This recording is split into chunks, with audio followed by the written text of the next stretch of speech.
Hi, my name is Luis Abidres and I am coming from you from Upward Motion Personal Training. I am owner and personal trainer. Today what we're going to be doing is we're going to give you 5 of our favorite exercises. These are all compound exercises, and what the compound exercises mean is that they incorporate a lot more muscle groups as opposed to a single motion where it just focuses on one muscle group, but we get a total effect of all the muscle groups in one specific motion. So the benefits of that is that you burn more calories, you use more muscle groups, and you get a little bit more of a cardio endurance effect as well too. So let's start off with a forward lunge with a shoulder press. Okay. Either 10s or 8s? 10s are fine. Okay. So we're going to do it in the 2 ways. I'm going to have you do it with a forward lunge with a press at the bottom, and then we'll do a forward lunge and press at the top. So why don't you do 10 reps with the press right there. Perfect. And as if you notice with Bridget, she's doing the press at the bottom of the rep. What that's going to do, that's going to allow for a lot more core stability. So she's really having to focus on her core. One of the points that I am going to mention is that as she goes forward, stop right there. Why don't you bring that knee back just a little bit, Bridget? Pull your toe, smash that big toe down. If you notice how that toe is really kind of coming up, that generally tends to happen if she's a little bit unstable or if she's not using her glutes. So what I'm having her do, smash the big toe down, focus a little bit more on her heel. And if you notice the alignment, her knee is right over her heel, which is perfect because that's going to allow for a lot more glute activation. Why don't you press back up? There we go. And push off. There we go.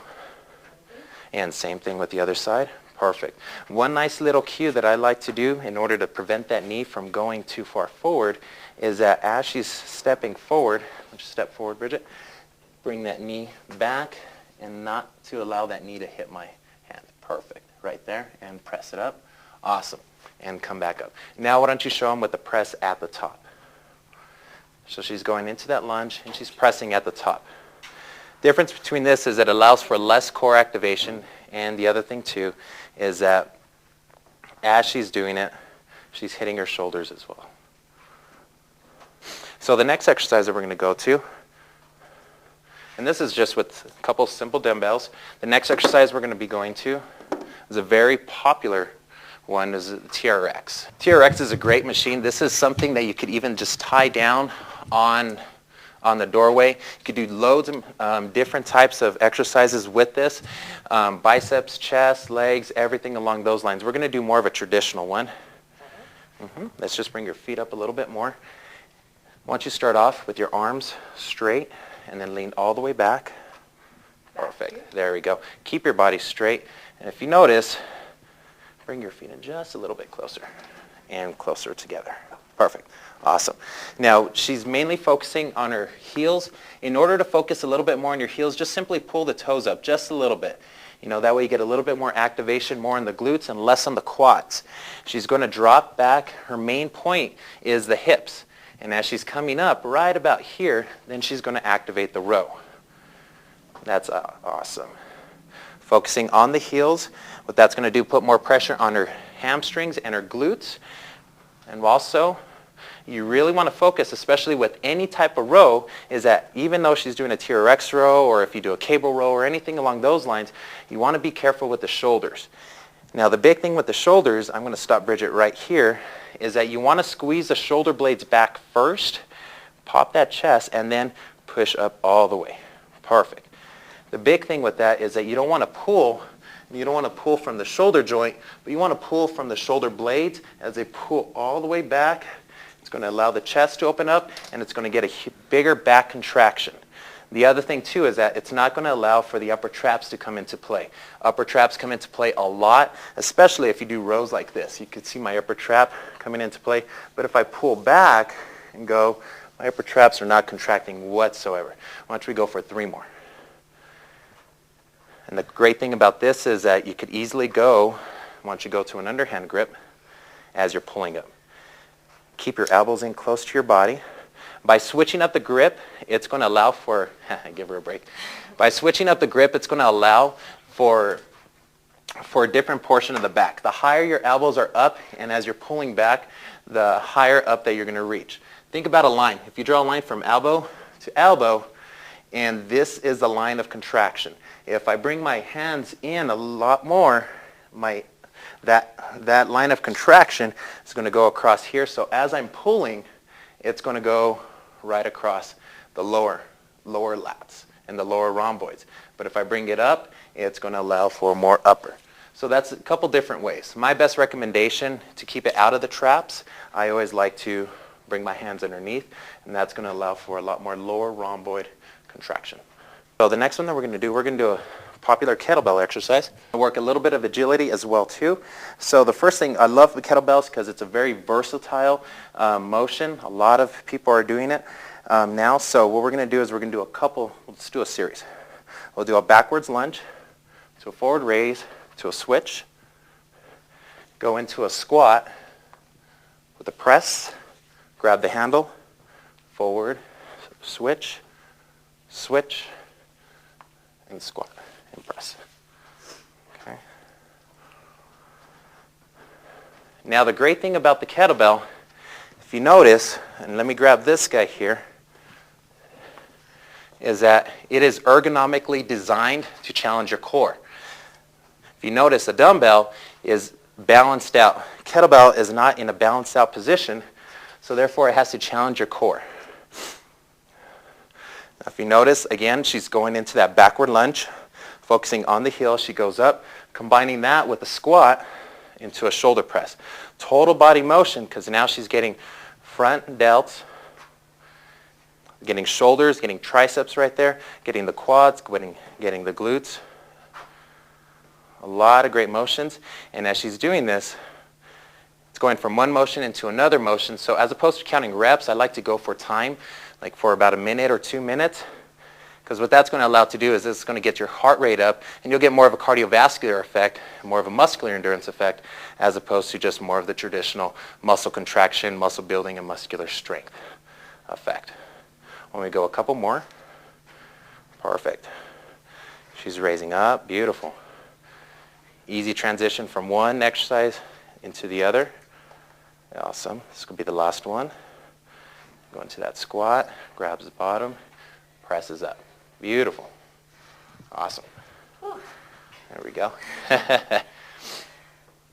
And this next one that we're going to do, where is the BOSU ball? It's one of Bridget's favorite exercises. She just makes me do this all the time. When we go to a push-up, to a burpee, to a shoulder press. Okay? This is a BOSU ball. What it is, it's basically a half ball. The great thing about this is that you could flip it over on both sides. You could utilize it. But what she's doing right now is she's doing a really big core exercise in terms of when she gets down into this plank position. Why don't you hold that position?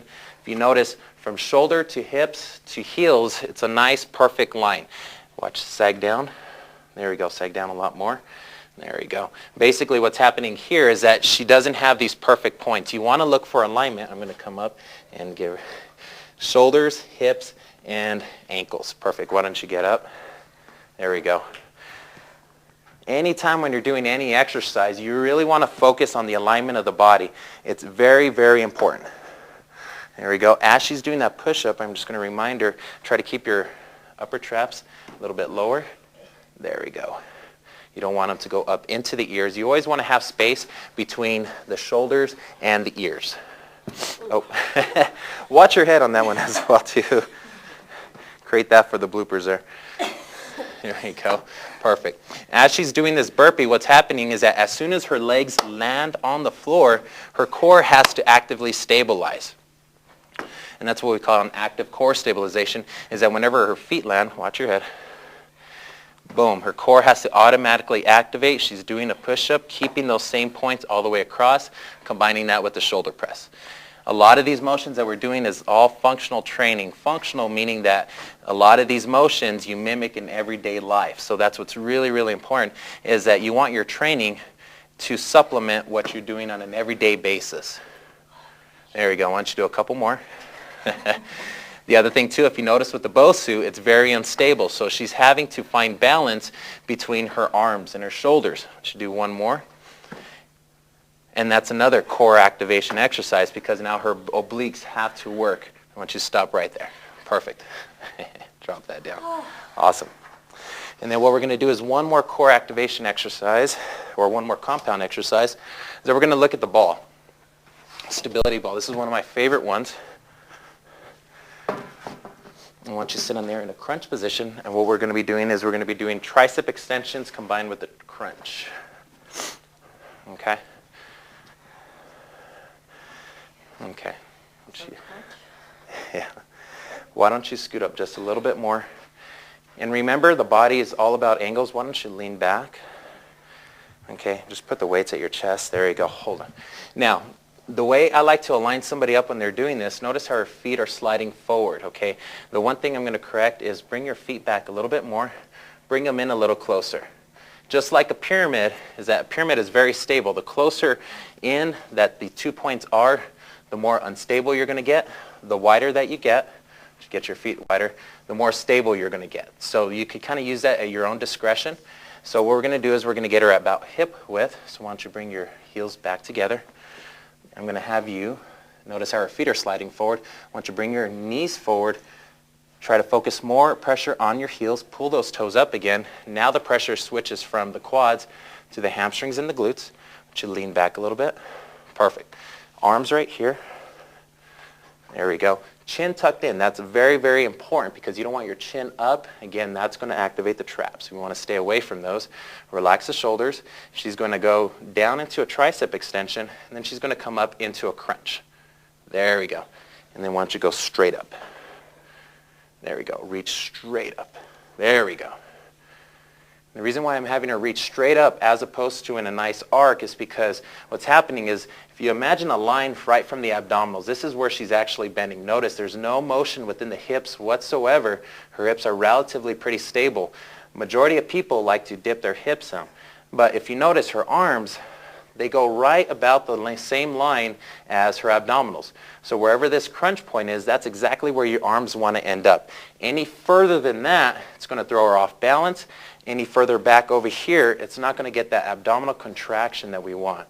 So just imagine a straight line, and if you notice the dumbbells only go as far as that contraction, as far as that abdominal contraction. Perfect. You go about 5 more. We're going to bring the elbows in just a little bit. And remember, you could also change the tempo up of the speed of the exercise. You know, just goes a little slower. Hold that position. There we go. Hold it. Drop it down. Elbows in. Squeeze it. Hold it. Hold it at the top. Go slowly down. Bend the elbows. Perfect. Squeeze the elbows up and go straight up. Beautiful. Awesome. This is a great compound exercise because she's having to use her hips in order to stabilize herself on the ball. She's getting those triceps activated as well as her abdominals. Straight up. Perfect. Why don't we go for one more time and squeeze it up. Beautiful. Awesome. All right. If you guys have any more questions about any more exercise fitness class or any more exercise fitness videos, you could always look at the Albuquerque Fit. They have tons of exercise videos. Or you could visit our website at www.upwardmotionpt, where we have tons of exercise videos as well. Or you could just YouTube us, and that's where you could find a lot of our own personal exercise videos as well. Thank you.